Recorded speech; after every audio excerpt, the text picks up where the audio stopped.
السلام عليكم ورحمة الله وبركاته أصحابي kusoo dhawaada channelka Engineer Axmed Kavando saac waan video ku soo aragtay maanta waxaan ka shaqayn doonaa shan la dildilaaci oo reeri guriga galay videogii hore waxaan kaga soo hadalnay waa kan linkigiisu videogii hore waxaan kaga soo hadalnay sida looga hortago dilaaca shaqooyinka qaban oo dhanbo waxaad ka heli kartiin videogii hore sidoo kale maanta waxaan ka shaqayn doonaa insha Allah dildilaaci oo reeri guriga galay ayaan insha Allah dayactiri doonaa marmalkii gidaaradii waxaan soo dhamaan dayactiri doonaa insha Allah waxaan oran lahaa dhalinyarta daawanaysa insha Allah arday ha noqoto ama kuwa qalinjabiya ha noqoto insha Allah videoga sii share gareeyo gaarsiiya ardayda kale chance u helin wali inay khibrad helaan insha Allah waxaan rajaynayaa inaad ka faa'iideysatiin sidoo kale waxaan daldalacyada guriga already markasta qiimeyntu waa muhiim markasta qiimeyntu waa muhiim waan ku calcashaaban jeclahay qiimeyntii waan qiimeynay yani guriga wixii galayay wixii muxuu ahaa material loo baahnayo dhan kadib waxa laga yaabaa yani in haddaad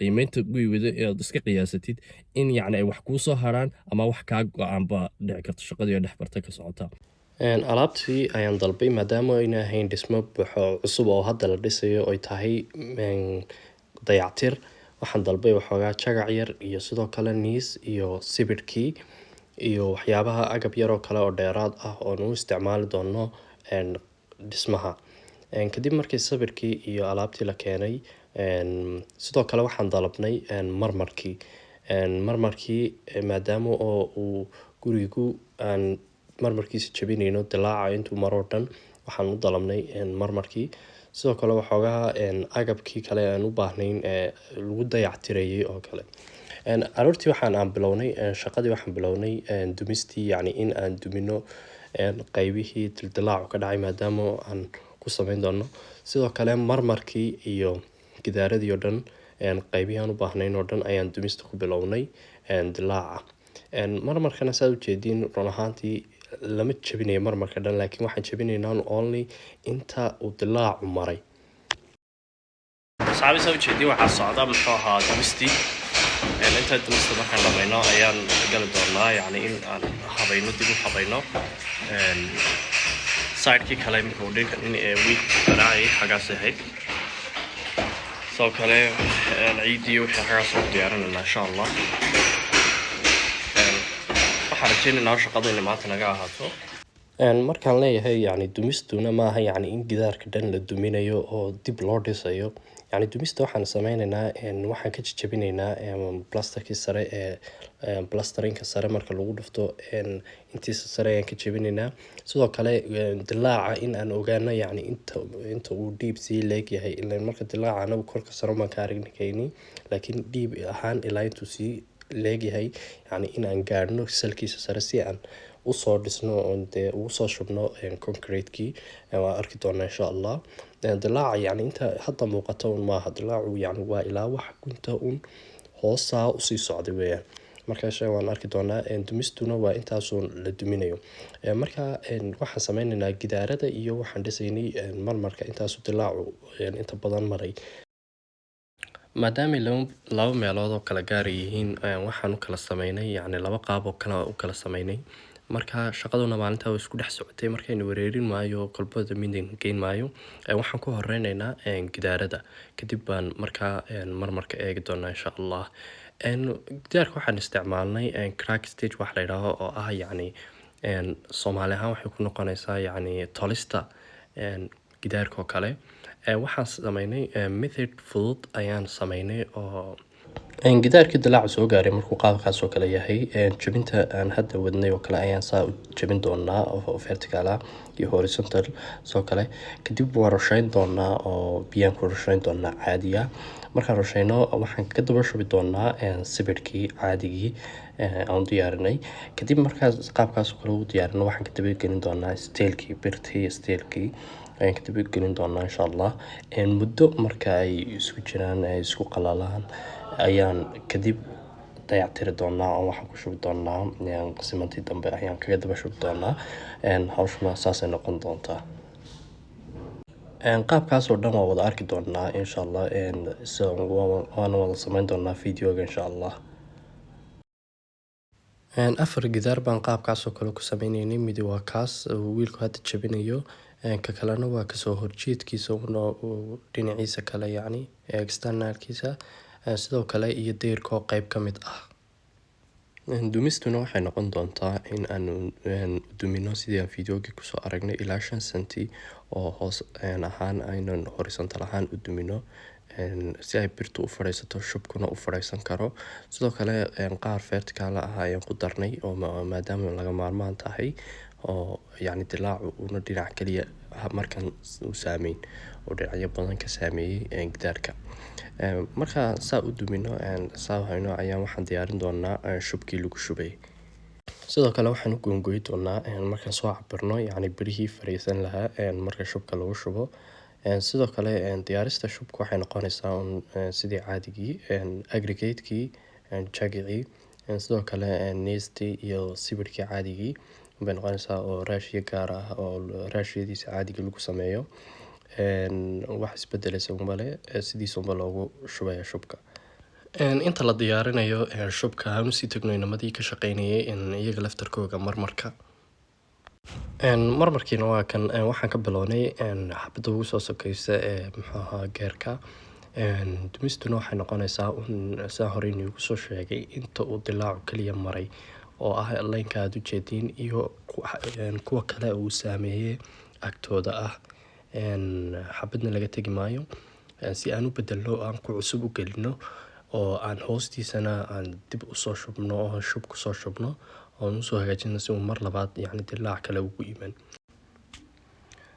Jabista marmarkuna wallahi way dhib badan tahay waayo waa inaad ka taxadirtid maadaama aad jabinaysid xabadaha dilaacu maray. Hadaa la wada jabinayo arrin bay ahaan lahayd laakiin haddaad jabinaysid xabadda dilaacu maray waxaa laga yaabaa in xabadda kale caadiga aad dhaawac u geysatid oo dhinac ka jabto oo ay qasab noqoto in haddana yacni xabadda la bedelo. Wallahi way dhib bay leedahay markaa taxadir badan bay loo baahan yahay in loo sameeyo. Run ahaantii waan u calaamadeeyay yacni inta ay rabaan in ay jabiyaan sidoo kale yacni ay iska taxadiraan. Kadib markaan jabino marmarka waa inaan iyada laftarkeega sibirhka hoose ka jabinaa oo gaarnaa yacni saa hore inugu sheegay ilaa yacni dilaacu intuu gaarayo aan aragnaa si uu u soo baxo yacni dilaacan eegno intuu deep leeyahay. Kadib markaan saa sameynay aan jabinay dilaacii baa noo soo baxay yacni ku hooseeyay marmarka saa u jeediin laynkaasi waa isagii waa dilaacii yacni guriga soo galay markii aan tusayay marmarka ka sareeyay waa isagoo hoostii jooga. Saas intuu u socday ayuu wuxuu gaadhay ilaa iyo dhinacii hoosta markaa ilaa intuu gaarsiisan yahay isaga laftarkiisu waan jabinaynaa si aan u soo kabno aan u dhigno muxuu ahaa sidaan hore inugu soo sheegay concrete-kii. Horta marmarka ayaan ka dhamayn doonaa. Saas xaba u jeediin inta badan marmarkii waan ka wada dulqaadnay oo waan jabinay. Sidoo kale qodistiina ilaa dilaacu yacni meel kastoo aan ka dulqaadnay marmarka dilaacu ka soo baxaya sidaad xagga u jeediin oo kale waa hoostii hoose marmarka. Markaa waxaan samayn doonaa dhiib ahaan baan qodaynaa isaga laftarkiisa oo yacni dilaacu ilaa hoosta uu gaadhay. Waxaan bilownay yacni in aan dilaacii jabino ilaa salkiisa hoose gaarno. Kadib waxaa noo soo baxday in uu salkiisu ilaa intaasuu noqday oo xagga ku joogay ayuu noqday markaa intii hareertiisiina waan jabinay. Kadib qaab noocaas oo kale ayuu noqday. Waxaana cajiib ah markaan faqeynay waxaan kasoo saarnay dhagaxaas oo ahaa meesha ku jiray oo meesha fadhiyay isaga laftarkiisu oo uu dilaaci maray oo uu kala dilaaciyay. Yacni waad dareemi kartiin yacni dilaaca dhagaxaas kala jabiyay yacni awoodda uu lahaan karo kale. So that's why buu yacni guriga wax badan u saameeyay. Qodistana intaasaan ku joojinaynaa. Intaa markaan ku joojino waxaan sameynaynaa oo rushaynaynaa oo waxaan ku rushaynaynaa biyo caadiya oo kadib dhulkii baan rushaynaynaa. Markaan rushayno kadibna waxaan ku shubaynaa neestii caadigii ayaan kusoo buuxinaynaa oo aan kusoo gaarsiinaynaa yacni ka level ahaan. Neestuna waxa weeyaan waa neesteenii caadigii ahayd ka hor aan nii sheegay videogii hore aan kusoo isticmaalnay afka hore guriga kusoo buuxinay oo aan yacni dilaac iyagu laftarkeega waxba ka qaadin. kadibna waxaan dhigi doonaa bacdaas oo u dhaxayn doontaa niistii aan markii hore hoosta dhignay iyo sidoo kale concrete-kan dusha kaga shubi doono ayay u dhaxayn doontaa. Shubkiina waa la dhameeyey sameyntiisii ka engineer ahaan waa inaad markasta ka sheegaraysid yani shubku inuu quality-giisii loo baahnaa uu leeyahay. kadib markuu shubkaasaa loo sameeyo waxaan sameyn doonaa waxaan uga shubi doonaa godkiibaasaa ugu shubi doonaa bacdii hadda aan dhigaynay ayaan ku shubi doonaa oo si isleeg ilaa aan kusoo gaarsiiyo. kadib qaabkaasoo kale ayaan u gaarsiineynaa dhinac kaste. waana muhiim markasta in aad hubisid inuu yacni shubku gaadhay meeshiisii si yacni hadhow haddana dhibaato kale uga iman yacni kala sarreyntiisii iyo dayactiristiisii. kadib marka aan saa ugu sameyno waxaan sameyn doonaa in aan laaflan sameyno oon dhulkii isleekaysiino si uu marmarku u fadhaysan karo. yacni marmarkan cusub aan dhisayno ma rabno in yacni ka sarreeyo ka kale ama uu kan ka hooseeyo. so waxaan sameyn doonaa in aan sinno oo laaflinka sinno oo dhulku isleekaado oo si uu isku same ay noqdaan oo si ay same position u fadhiistaan. kadib waxaan ku shubi doonaa hadda waxaan ku waxayn doonaa sibirkii caadigii cementigii caadigii qaabkaasoo kale ayaan isku wada leekeysiin doonaa dhammaan dhinacyada oo dhan si uu marmarku u fadhiisto. sidoo kale qaybtaa keliya maaha yacni dhammaan inta aan ka wada saarnay marmarka oo dhan saasaan ku wada sameyn doonaa.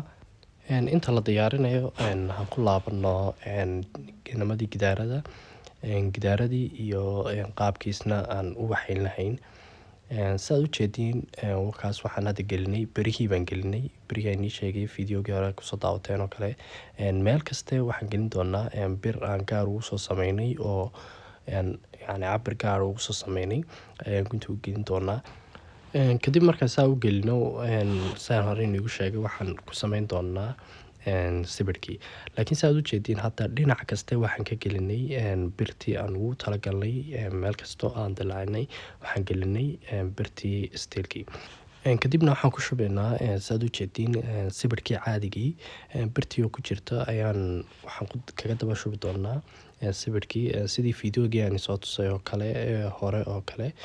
kadib si fiican bay markaa isku qabsanayaan si ay gidaarkiina u dayactirmo una dilaac dambe yacni una keenin oo dilaacuna fidin ayay ka hortegaysaa. gidaarkaa keliyana ma ahayn kana saasoo kale ayaan ku sameyneynay iyo qaybtaa kale marmarku aan kasoo jajabinay videogii horena inaad ku daawatay ma jeclahay. iyo sidoo kale kan deyrka oo isna saasoo kale noqday oo dilaacii ugu horreeyay tusay oo ah saddexdoodaba saasoo kale ayaan u sameyneynaa. kan deyrka markaan gelinay bartii shubkiina kaga daba shubnay saasoo kale ayuu noqday. sidoo kale qaabkaasoo kale ayuu soo baxay isaga laftarkiisa maadaamuu damage badan uu saa usii lahayn. sidoo kale asxaabay waxaa naga iloobay sawirka markaan sameyneynay waxaan ku darnay gluewoodka caadigii. gluewoodkaasoo ka caawin doona in sawirkii hore dhisnaa iyo sawirkan ay si fiican iskula falgalaan. kadib asxaabay saasaa la iskugu wada simi doonaa yacni gidaarkii dhisnaa iyo qaybtii hadda la dhisay in ay kala sarreeyaan foolxumay noqon. marka waa la wada simi si ay hal gidaar usoo wada baxaan oo ranjiguna u maro. hanu soo laabano dhinacii marmarka isaga dhigistiisu waxay noqon marka dhulkiisa laafilin looga wada dhigo ayaa waxaan sameyn doonaa in aan marmarkii ku eegno yacni inuu isleekaan karo iyo inuu soo bixi karo waa inaan ku tijaabinaa. kadib marka ayaan dhisi doonaa isaga laakiin waa inaan markaste ku dadaalnaa yacni in una kala sarreyn imaan oy isku wada same noqdaan. kadib markaan ku cabirno aan ogaano inuu yacni suitable yahay oo in la dhiga ay habboon tahay ayaa waxaan sameyneynaa waan dhigaynaa. saa ujeediin hadda waxaan bilownay isagii baan bilownay oo waxaan dhigi doonaa marmarkii meel kaste. iminka waxaan ku shubaynaa waxa weeyaan waa sibirkiisii gaarka ah loogu talagalay yacni isaga iyo dhulka isqabadsiinayay ayaan saa ugu shubi doonaa. sidaad ujeediin wakaas marmarka ayaan hadda saari doonaa oo si uu yacni markasta waa muhiim dhowr jeer aan kusoo celiyay yacni in level noqdo oo kii hore iyo kan sidoo kale waxaa jira meelo gaara oo yacni xabaddu wada geli karin. Markaa waxaa la sameynayaa mishiinkii lagu kala goynayay marmarka in la wato waa muhiim, mise waa laga maarmaan maadaama aan jabinaynay ay nooc marmara, yacni ku yar ku weyn, ku yar ku weyn ay wada kala daameyshana ahaayeen. Markaa waa muhiim isagu in la wato. Kadib marmarka si carefully in loo dhigo isagu waa qasab si uu qurux badnaado ay bilicdiisuna usoo baxdo. Saad u jeediin qaybtaa waan dhammaynay oo waaban dhignayba labadii column. Sida muxuu ahaa u jeediin qaybtaa kalena insha Allah in dhammaynay rajaynaynaa si qurux badan u waxayno. Sidoo kale waxaa jirtay marmar gidaarka ahaa oon in tusay oo saaid u jajabay markii hore. Isaguna waan dhisaynaa saad u jeediin hadda intaasaan ka dhex saarnay. Sidoo kale waxaa jira 4 marmar oo xaggaa sare jabay oo yar fool xumaaday. Isla waxaan ku qasbanaanay yacni in aan bedelno maadaama uu wajahdii guriga tahay oo bilicdii ay fool xumaanayso. Isaga laftirkiisa waan bedelnay. Kadib markaan dhisnay gidaarkaas qaabkaas oo kale ayay soo baxday. Sidoo kale kan isaga laftirkiisa waa saan markii hore inii sheegay waa in laga taxadiro, waayo haddaad ka kale ku dhufatid isaga laftirkiisu bedel buu noqonayaa, ma ogtahay. Marka taxadirka in la yeesho waa qasab. Markaan dhammaynay qaybtaa insha Allah qaybtii kalena waan dhammaynay marmarkii saad u jeediin isagu wuu dhammaaday. Qaybtaas way dhammaatay. Sidoo kale waxaan sameynay xabadihii aan dhisnay oo dhan waan u calaamadaynay, yacni si ay xaafaddu ugu istaagin. Muddo ayuu u baahan yahay inuu qalalo, kadib waa la iska masaxan karaa, dadku iskaga istaagi karaan. So yacni inay ka taxadiraan ayaan ugu calaamadaynay si ayna u jirin yacni damage kale u soo gaarsiin bahalku maadaama hadda faraha laga qaaday. Isagana saasaan ku dhammaynay marmar. Sidoo kale gidaaradiina waan dhammaynay iyagu wax badan ma harsanayn. Waan dayactirnay, laakiin waxaa dhiman in yacni gidaarkii kale loo ekeysiiyo. Sidoo kale ranjigii loo ekeysiiyo unbaa ka dhiman isaga. Gidaarkiina qaabkaas oo kale ayuu noqday. Sidoo kale gidaaradii kale shaqada intaas ay shalay nagaga ekeyd, laakiin maanta waa maalin cusub. Maanta waxaan sameyn doonaa insha Allah marmarkii waan habeynay. Sidoo kale gidaaradii ayaan waxaas ku sameyn doonaa inaan gidaaradii kale u ekeysiino oo ranjigii marino. Sidoo kale waxaa muhiim ah yacni in la kala garan ranjiga marka la marinayo yacni gidaarka saan hore inuu soo sheegay. Imika saa u jeedin wuxuu marinayaa plasterkii wuxuu u ekeysinaya yacni gidaar keliya ayuu ka wada dhigayaa oo waxaa laga wada dhigayaa hal gidaar oo siman oo isku wada mid ah ayaa laga dhigayaa. Kadib markaas ayuu ranjigu wada maro wuxuu noqonayaa hal gidaar oo yacni aan la kala garanayn. Kadib qaabkaas oo kale ayuu noqonayaa. Hadda waxaan ka dul marinay ranjigii yacni kii rasmigii maaha ee dhamaadkii. Waxaan ka dul marinay ranji oo yacni si white ka u qariyo, cadaanka u qariyo ayaan ka dul marinay. Sidoo kale dhammaan meel kasta oo dhisnay qaabkaas oo kale hadda inay tusay ayaan wada sameyn doonaa. Meel kasta oo dhisnayna maadaama ay cusub tahay waa in aan marinaa nuurad. Yacni gidaarada kale aanu taaban yacni nuurad way lahaayeen. Marka waa muhiim in aan marino. Sidoo kale haddaan ranjiga marino kii aan dhisnay oo fool xumaa soo baxaysa maadaama uu ka kala yar raagay.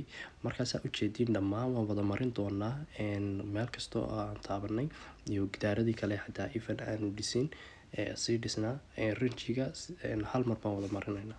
Asxaabi saa u jeediin ranjigii waan wada marinay qolkii oo dhan. Intii aan dhisnay kuma nu ekeysiin, laakiin dhammaan waan wada marinay. Saa u jeediin mar dhow taa faraha laga qaaday oo ranjigii baa weli marsan gidaarkii. Dhammaan meelihii kalena positionadii kalena waan wada marinay iyagoo dhan dhammaan. Muhiimaduna yacni saa hore inuu sheegay waa in la iswada leekeysiiyo isku mid noqdaan oo yacni gidaarkii la dhisay gidaarka kale laga garan. Insha Allah video baan tusay dhammaan yacni sidoo noqday insha Allah.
asxaabi fiidiyogiina intaas ku dhamaaday insha allah mashruucan intaas naga ahaa laakiin insha allah mashaariic kale oo badan oo soo socda sidii gurigaan dhisan insha allah waxoogaha hadda meel fiican buu marayaa waxaan jeclahay markuu dhamaado ama qayb inaan soo geliyo insha allah soo jeedin insha allah inaan ka faa'iidaysatiin baan rajeynayaa marka insha allah nagu soo biir haddana nagu cusub tahay sidoo kale sii gaarsiin dhalinyarta khibradda u baahan insha allah